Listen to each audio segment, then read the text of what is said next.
Good morning. Welcome to Books at the Bottom of the Stairs. My name is Lorene. I'm kind of excited today because I did something really out of character. I booked a cruise. I don't like the water. I don't like being at sea. I'm not going to talk about it because I'm going to talk myself out of it, and I've already paid the money. So I cannot reverse engines. Well, there's a long story that came to this decision, but finally I came to the point where I had a little bit of travel money and I was having a hard time finding something that was Canadian because I didn't want to travel south. And I knew I didn't have enough money to go overseas. So I was thinking of doing something in Winnipeg, and long story there, but abbreviate it to the fact that I decided not to go. And simultaneously, one of the knitting videos people that I watch, she was announcing that she was going to be teaching on a knitting cruise. And I thought, a knitting cruise? What's that? So I took a closer look, and this lady is Canadian. And I'm not telling you because I don't want you guys to swoop in and I guess I've already booked my room. You can swoop in and you can get rooms, but don't take away my class spaces. So she's going to be teaching knitting while we're aboard ship. We're going to be traveling from Montreal to Saguenay. I don't know the exact order, but there's also Charlottetown and Saint-Pierre-Miquelon, and then St. John's, Newfoundland, and back down to Montreal. And I think I've missed something, but it's about 10 days. One of the trips includes baby goats and baby alpacas, hopefully. I don't suppose that's a guarantee. A bunch of yarn shops, which I'm not too worried about yarn shops. I've got a reasonable selection of yarn shops, eventually. And so, anyways, it's just so exciting. And I was telling my daughter about this, and she's like, why would you go for 10 days to just knit? You could knit at home and for 10 days. And I'm like, oh yeah, but there's all this travel and there's baby goats. And she starts to get a little bit excited, and baby goats. I said, and the classes are they're like segments within the day. So you just sign up for whichever class you're interested in. And for that hour and a half or whatever it is, you learn a technique, or you learn a tradition, or maybe you just gab and talk. I don't know. But anyways, there's 3 days at sea between all these different ports. And so that's when the classes are being held. So she goes, I'd be interested in that. So before she had a chance to back away, I booked us a room. And it has a view. Apparently, it has a view out the window. And it's going to be I'm so excited. And except, I can't think about it. I cannot think about the fact that we're going to be at sea.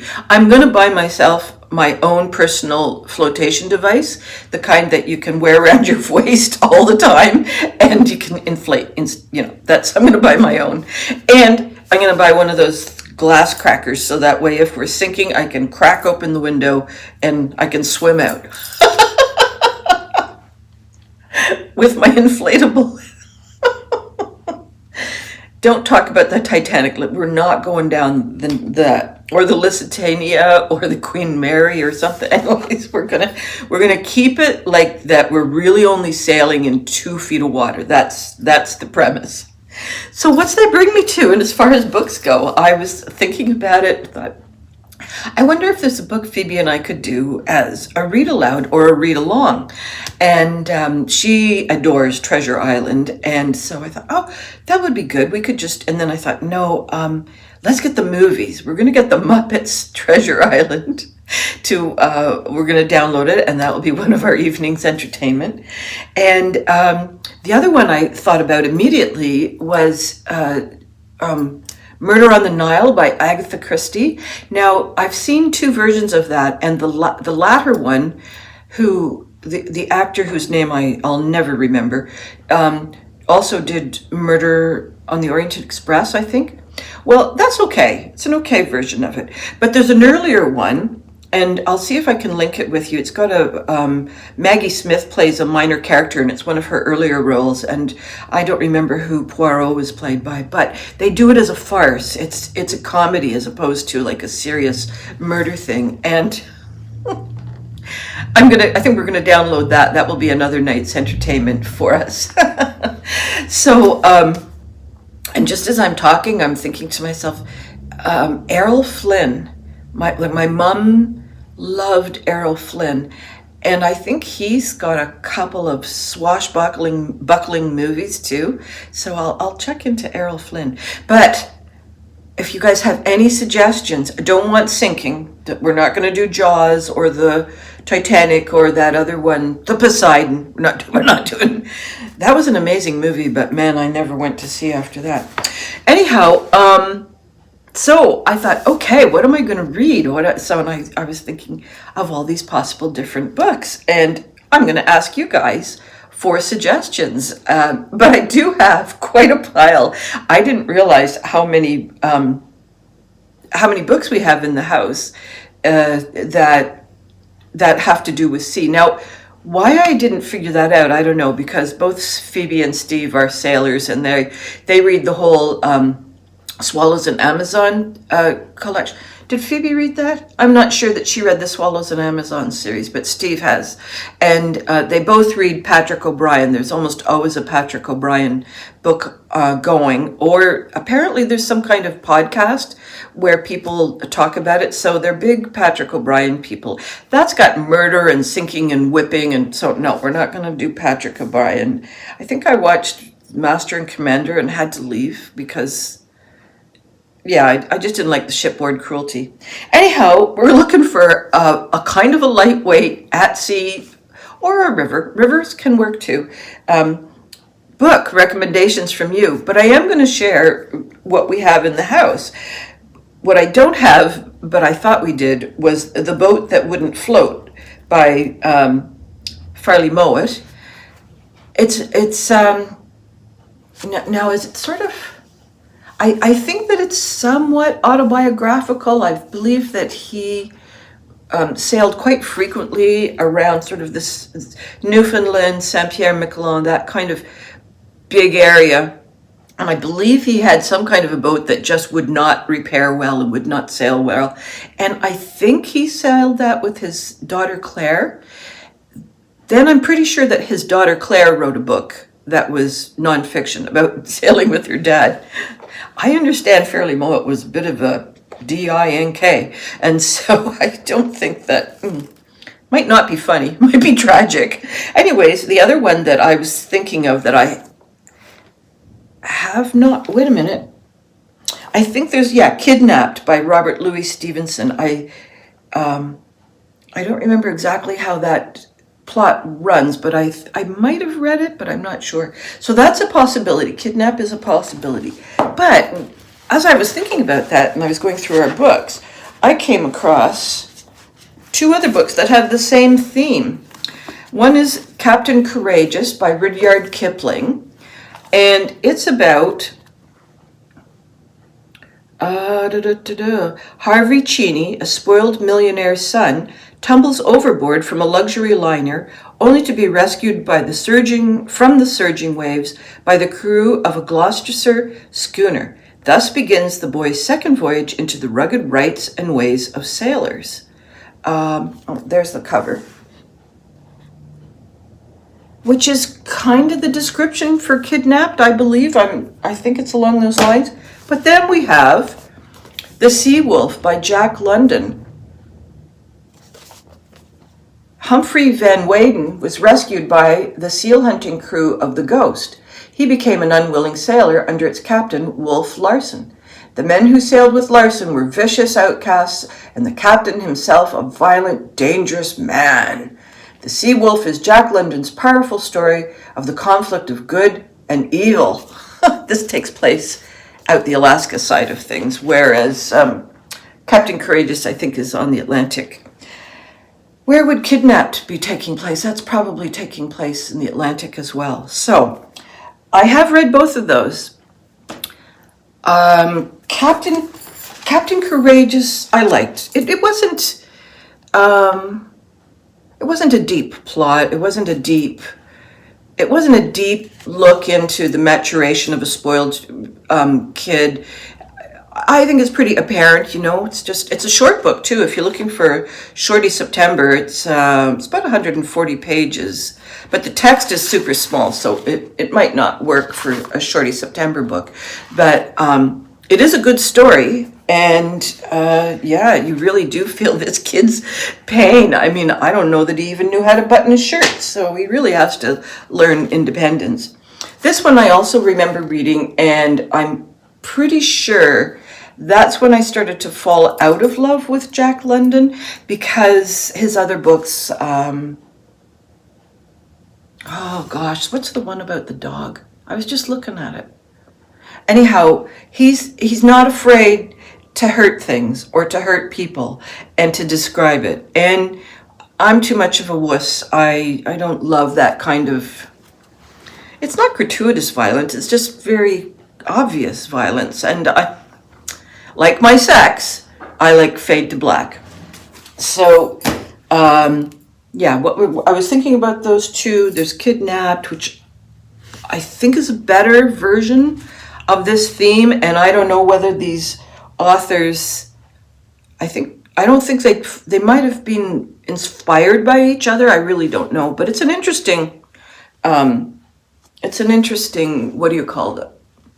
I'm so excited, I can't think of words. Motif, it's an interesting plot device. There we go, interesting plot device. No, plot, it's not you guys, you're gonna have to do some thinking for yourself on this video. Mark Twain, Life on the Mississippi, I have also read, and it was fun. I'm pretty sure it's biographical as opposed to fictional. I think some of the adventures that he has on the Mississippi definitely inspire his other books, but I believe this one is more about him on the Mississippi when he was young. Based on the bookmark, it's possible I didn't finish. It's okay. I liked it well enough. Hannibal, Missouri, on the banks of the Mississippi River, was host to riverboard travelers from around the world, providing a vigorous and variable atmosphere for the young Samuel Clemens to absorb. Clemens became a riverboat pilot and even chose his pen name, Mark Twain, from a term boatmen would call out, signifying water depths at 2 fathoms, meaning safe clearance for travel. Yeah, so that's kind of a fun one. As I'm just talking, my brain is going way faster than my other brain. There's 2 brains. All right, another one that I don't think we should discuss for too long. Gulliver's Travels and Other Writings by Jonathan Swift. I did read Gulliver's Travels. He is at sea, but he's also on all these different islands and shorelines, and he's the giant in most of them. And I can't. Yeah, it wasn't really a fun book. I thought it would be more of an adventure book, but it's actually more of a moral book. Everywhere he goes, he seems to either be learning something really important morally, or he's telling them something important morally. And yeah, it's a bit too preachy for me. And although he has a lot of mishaps along the way, we don't really feel the mishaps. We more feel his conversations with kings and military rulers and so on. So, I've seen the movie, or I've seen one movie of this, and I think that depicted the adventures a bit more. Now, we've got all these redoings of Sense and Sensibility and Pride and Prejudice, and the most people do is get lost in the moors. Maybe we need a redoing of Jonathan Swift's book with a slight refocus. Pirate's Passage by William Gilkerson was, boy, this is a bit of an oldie. It was written with the intention of being a sort of young adult, late middle group reader book. I think that it was definitely written more from the adult side of things, although one of the main protagonists is a young kid. It didn't feel that he'd captured the nuances of being a young kid. And it's somewhat a story of Treasure Island that takes place in Nova Scotia, and Mom has an old dilapidated inn around the Mahone Bay area, and this person comes ashore in his boat that needs repairs and takes, it doesn't say who anybody is. Doesn't have one of those blurbs. How can you have a book without a blurb? Because I read it billions of years ago. So the boy develops a relationship with the sailor. And it's a good enough relationship, nothing goes wrong. There's nothing kind of underhanded about that, unlike Treasure Island. He's not tricking the boy to come on board. So gets permission from Mom, and the two of them go off on a bit of a sailing adventure. Then there's this weird thing, which is a little bit of magic comes in, and it's way towards the end of the book, and just kind of unexpected and somewhat unnecessary. Then I think they come back to shore, and the sailor goes off. It was an okay book. We enjoyed it more or less at the time. I don't think it really holds up for a second read, but I think it is definitely a good first read. But I do feel it's more in the I think it's more in the adult side of things. And thinking about it, when I've seen it booked on the shelves at bookstores, I think I'm pretty much always seeing it on the adult side. I don't think it really hit its intended target. Anyways, if you haven't read it, it's a Canadian book, and I should bring it forward to my book club, actually. They probably get a kick out of it. So you guys probably don't know about it because it's a local author. Oh, and I know you guys are like following from all around the world. I have no idea where you guys all come from, actually. I don't go into the statistics, so it'll be a surprise if you tell me where you're from. Now, this book was really a wild ride. A High Wind in Jamaica by Richard Hughes. And it's a book about children who they're in Barbados initially, and there is a balloon, an air balloon that comes down, and something happens, and all the kids are on board the balloon with the operator of the balloon, and they get blown out to sea. And when they're at sea, the air is cooling and the balloon is sinking. So lucky for them, in the middle of, down in the Barbados area, there just happens to be a boat that they can land on that has to do with pirates. So it's a little bit coincidental. It's fun. It's fun. It doesn't take away from the story that it's just so harebrained, but it's fun. And so now these kids are on board this pirate ship, and or is it a pirate ship or it's a merchant ship? But people are not entirely honest, and so the ship captain has figured out he can hold these kids for ransom, and so they're eventually making their way towards somewhere on the Atlantic coast where the kids can disembark. And on the way, there's storms, there's troubles, there's a death, there's a big party. So eventually kids get to America, but there's hijinks along the way. The only part I didn't like was that balloon landing on the ship. That was just a little too much. But it is a little bit in the area of not ghostness, but eeriness. It has a sort of a spookiness to it. There's a bit of the creepiness to it, and I think the kids are afraid a fair amount of time. Well, what am I laughing for? I don't know. I've got a sick sense of humor. Kids are not exactly solving problems. They're not agents of their own adventure. I think they're more passive than that. So again, I'm not sure this is a reread. Probably in about another 5 to or more years. I think this might be a reread because I'll probably have forgotten a lot of the little things that annoyed me about this book. But on the whole, I would say it's an interesting version. Not for kids. This is not, just because kids are the main characters, I don't think it's a kid's book. Maybe that's one of the reasons I was a little disappointed by it, because it could have been another fun one where what was the other, Robinson Crusoe. The movie Robinson Crusoe that I guess Disney did, that's definitely more geared towards kids, the version that they did.